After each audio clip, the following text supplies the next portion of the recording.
toujours en compagnie du grand sage, l'apôtre Jean d'Or. Bonsoir, papa. Bonsoir. On parle de vol de chance.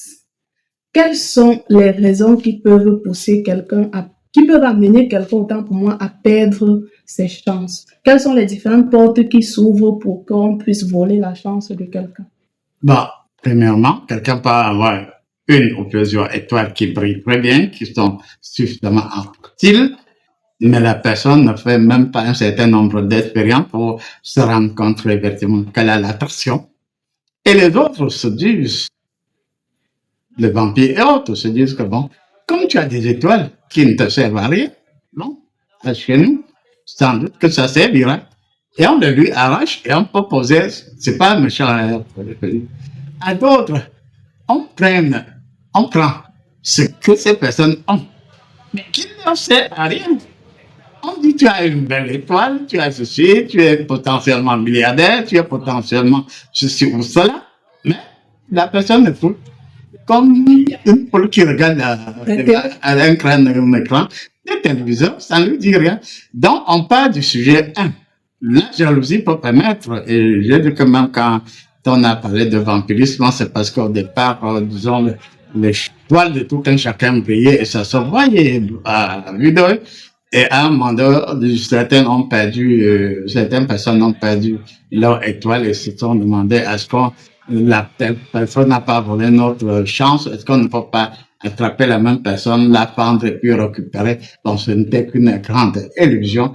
Et bon, on peut se dire qu'effectivement, dans nos villages et même dans nos villes, il y a des situations où, première cause, tu as des étoiles, tu as beaucoup d'énergie, mais qui ne te servent à rien.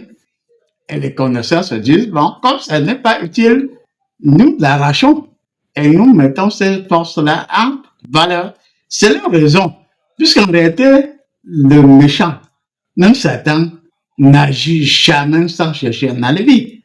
Et les dormeurs doivent savoir donc que ceux qui viennent voler leur chance vont trouver toujours un alibi. Et l'alibi le plus palpable, c'est que tu as des étoiles, tu as des lumières, tu as des choses, tu as des milliards potentiels. Mais comme ça ne te sert à rien, on arrache. Et puis, dans certains cas, on peut dire, bon, c'est dans une première côté, c'est dans la même famille. On prend A pour donner à B, sachant que si A ou B développe, ce sera pour l'intérêt de la famille. Mais il y a des cas où le voleur n'a rien à voir avec la famille. Donc, on vole et puis ça aide pour la prospérité d'une autre famille ou d'un autre village, pourquoi pas d'un autre pays. Et on peut donc dire qu'en réalité, nous devons redevenir véritablement africains, puisque la notion de la chance ou des chances n'est pas vague chez l'Africain ou chez l'homme. Tout court, parce qu'en réalité, dès le départ, on avait une lumière qui était généralement basée au niveau de la poitrine, ça pouvait être au niveau de la poitrine ou de la tête et surtout au niveau de la poitrine. Et donc, quand tu vois ton vis-à-vis, tu sais pas si la personne a les chances. Mais je dis que la première raison, c'est que le potentiel chanceux ne s'en rendent même pas compte de leur potentialité, de leur puissance, de leur lumière. Et comme ça ne leur sert pas à grand-chose, il y en a qui en profitent. Si c'est dans la même famille, c'est autre chose. Et parfois aussi, il y en a qui sont conscients de leur chance, mais qui ne font aucun effort, qui sont dans la grande mollesse. Et à partir de là, on dit, bon, dégage. On prendra de satanisme, des mauvais ne manqueront jamais de raison pour s'accaparer de chance potentielle. Mais nous disons que nous pourrons refaire ce que l'Afrique a toujours fait depuis la nuit des temps, c'est-à-dire chaque famille contrôle l'enfant. On n'a pas à être voyant. C'est-à-dire que quand l'enfant naît, dépasse ses ajustements, dépasse ses réactions, on sait ou pas s'il porte une belle étoile. Bon, les connaisseurs savent avec précision quels sont les détails et à partir donc de là, on peut, quand on est au niveau des suggestions, rappeler que les Africains, les hommes tout court, doivent bien encadrer leur famille et donner aux potentiels chanceux, aux détenteurs des forces, des énergies exceptionnelles, de les mettre en valeur aussi bien pour la personne, pour la famille que pour l'humanité. Vous nous avez rappelé avec, pour exemple à l'appui, Samuel et ton fils. Générer sa chance, c'est pouvoir travailler, aller contre vents et marées pour atteindre son objectif, vaincre les obstacles pour pouvoir se réaliser. Alors, il y a ceux qui disent, comme je suis l'ami de l'apôtre Jean d'Or et qu'il est chanceux, là, moi aussi je suis chanceuse. La chance est-elle contagieuse? Oui, elle peut être contagieuse, oui, mais il faut être sage dans ce cadre. Juste pour ça, je vous fais des reports tout le temps. Vous êtes dans mes 5,50 m, en permanence, presque en permanence, et vous n'ouvrez même pas les yeux pour savoir qui est réellement devant vous. Mais les autres viennent dans la théorie du théâtre classique que j'aime beaucoup. En quelques heures, en quelques secondes, ils prennent, ils s'en souviennent et ça se développe, ça se développe. Puisqu'en réalité, même aujourd'hui, quand je faisais un travail, et il a été donné que je reçoive plus de 4006 êtres célestes. Bon, c'était pour une autre cause beaucoup plus grande. C'était pour le Cameroun, ce n'était pas pour une seule personne à ce moment-là. Mais c'est d'abord venu et c'est à ce moment-là. Donc, on se dit qu'en réalité, parlant de la chambre, allons au-delà de la définition ordinaire du chante et se dire que oui, ne soyons plus naïfs. Vous êtes aussi là où tout le monde, beaucoup passe, et on rappelle la nature de votre guide, la conscience d'or, et à un moment donné, puisqu'il n'aime pas le bruit, il est trop dans la logique, que ce soit sur le plan culturel ou traditionnel, il va mollo, mais on peut se dire que normalement, la chance, l'espace, c'est que l'espace de l'énergie, la chance, c'est quoi? C'est plutôt une énergie modulée autrement par rapport à un objectif précis. Et ça réussit à telle enseigne qu'on n'a pas de logique. Mais je vous ai dit que maintenant, si on rentre au ralenti, il n'y a pas de hasard. Et ce faisant, on peut se dire qu'on a constaté que telle a telle potentialité au silo, soit on vous dit qui vous êtes, on vous donne un coup de main par rapport à qui vous êtes. Et une autre personne peut venir de loin parce qu'elle a entendu parler de l'apôtre Jean d'Or. Elle a eu à se renseigner, à suivre les émissions concernant l'apôtre Jean d'Or. Et les dispositions célestes sont telles que quand quelqu'un suit cette voie, observe attentivement cette personne, il y a le moment où, comme en 2018, on verra des grandes lumières se dégager de lui, formant des faisceaux d'énergie qui peuvent se protéger à l'infini, puisqu'en 2018, effectivement, notre frère, l'apôtre Jean-Daniel Zali, avait vu en France et avait fait le film, alors qu'habituellement, on se croit qu'on ne peut pas filmer cette lumière. Donc, si la lumière est de la chambre, appelons ça lumière de la chambre, peut être filmée, donc ça veut dire que ce n'est plus seulement le cas où on parle de l'aura qui brille, de ceci qui brille, de cela qui brille, c'est palpable. Et par conséquent, si le cloné retiennent qu'ils sont véritablement chanceux, et s'ils fidélisent leurs énergies, et s'ils composent avec l'apôtre Jean d'Or, bien sûr, c'est une invite, on gagnerait en temps.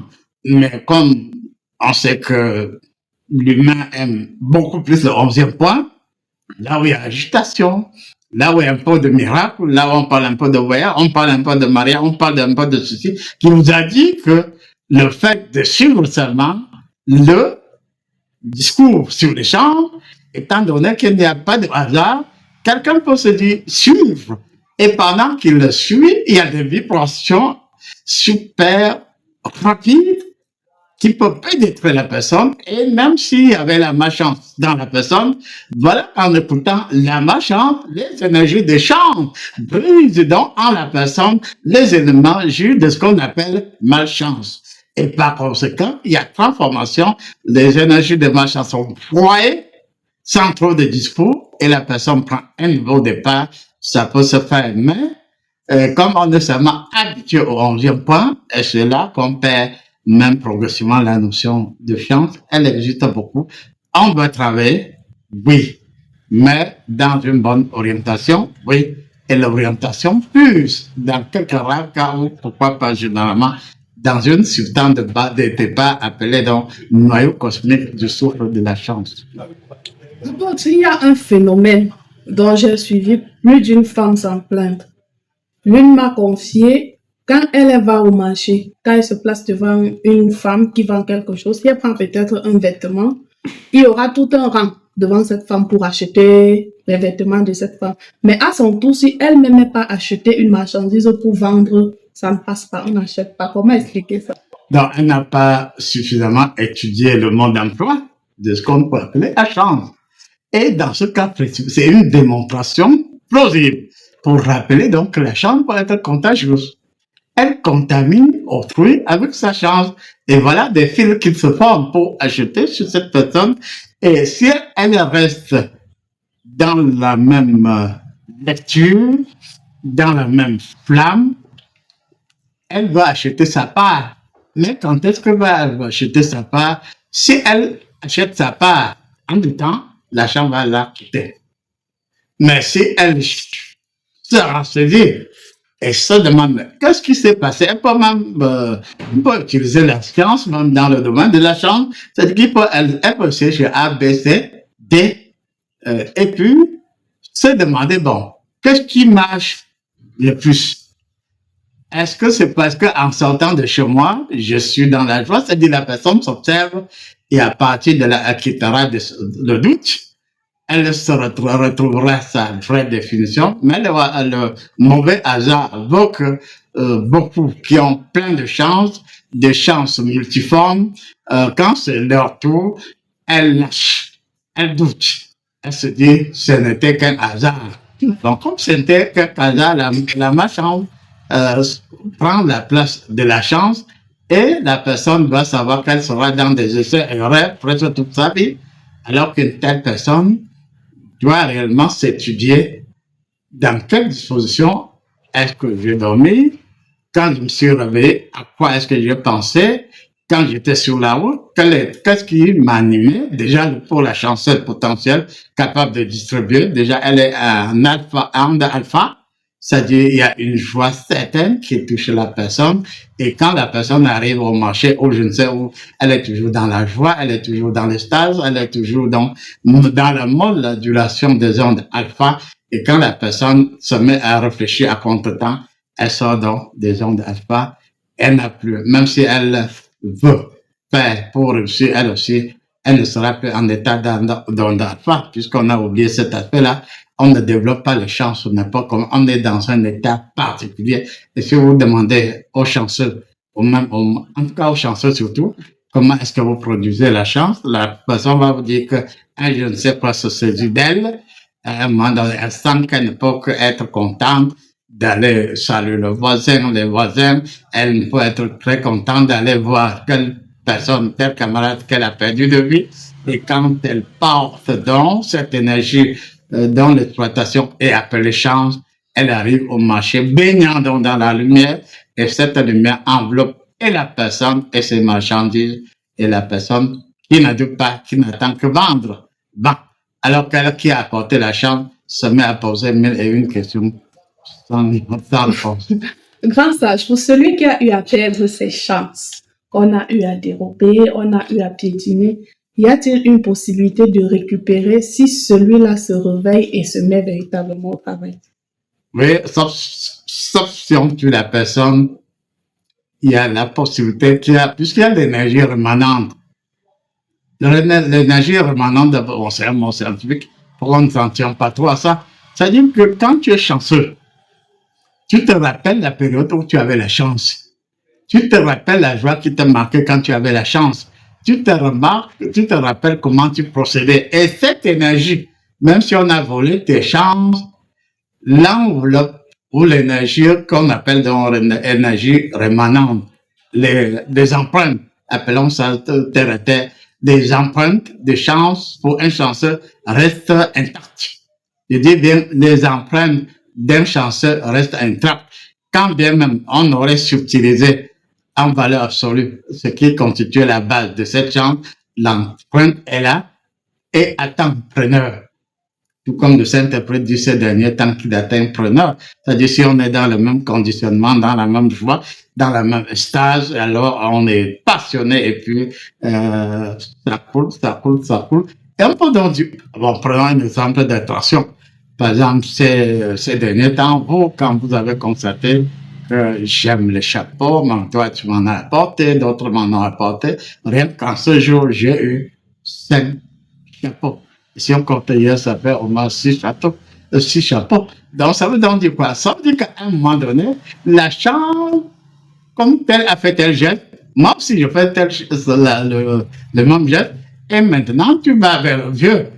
Étant dans l'enthousiasme, tu lui tends, comment, le chapeau ou les chapeaux, dans les lois de la nature, il te dit merci, et ça, merci là touche ton âme, réhabilite ton âme, même si elle dormait, elle sort de son sommeil, et puis, un je ne sais quoi te touche pour que tu rentres étant content, très content d'avoir rendu un service au vieux, et il y a en contrepartie quelque chose d'important qui stimule les empreintes de ce que tu portes encore comme chance.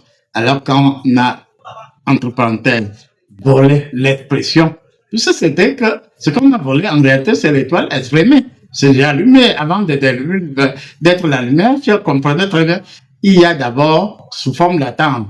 Et quand c'est sous sa forme latente, elle est là, comme sous forme d'empreinte. Et quand on prend ce qui est déjà exprimé, on se dit qu'on a tout volé chez toi, sauf si on vous tue. Il y a l'écho, il y a l'empreinte, on peut donner tous les mots. Et après, à ce moment-là, à la même occasion, de joie, surtout de joie et de paix et d'amour. Un peu de joie, un peu d'amour, un peu de paix. Vous ressuscitez donc le potentiel que vous portez en vous. Et voilà qu'on peut se dire, chez certaines personnes, telle personne tombe en faillite, mais se relève toujours. Il y a des personnes qui tombent toujours régulièrement en faillite, mais se relèvent toujours parce que la réalité du relais qui est en ces personnes leur rappelle leur conditionnement et à partir donc de là, la personne rentre tout simplement dans l'état d'âme qui l'animait pendant qu'elle était chanceuse et voilà que les chances se reconstituent et se défendent à ce moment-là. Non seulement elles vont se reconstituer, les donneurs de chance vont se reconstituer, mais à ce moment-là, vont bénéficier d'une flamme de protection à telle enseigne que si la même personne ou les autres personnes reviennent pour arracher encore la flamme, elles vont trouver malheur en chambre. Merci beaucoup, grand sage. Merci pour ces multiples secrets. C'est vrai que nous sommes parfois dans des conditionnements bizarres et cela nous échappe. Alors, si vous aussi, vous voulez stimuler vos chances, réactiver, ou si vous jugez que vous êtes tellement malchanceux et que vous n'arrivez à rien faire, c'est l'occasion de prendre un rendez-vous avec l'apôtre Jean d'Or. Même si on vous avait enfui dans la boue, même si Satan vous avait avalé, il est le 26e vieillard. Il saura comment dire à Satan au cœur ou dégage. Je sais de quoi je parle. Merci.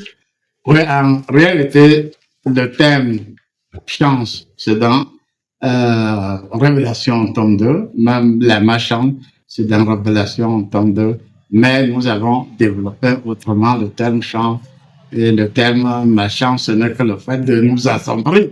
Et comme le Saint-Esprit n'aime pas prendre la triste, quand la triste il se régale, dans la malchance, c'est le mauvais conditionnement de l'être, par soi-même ou par Dieu. Merci.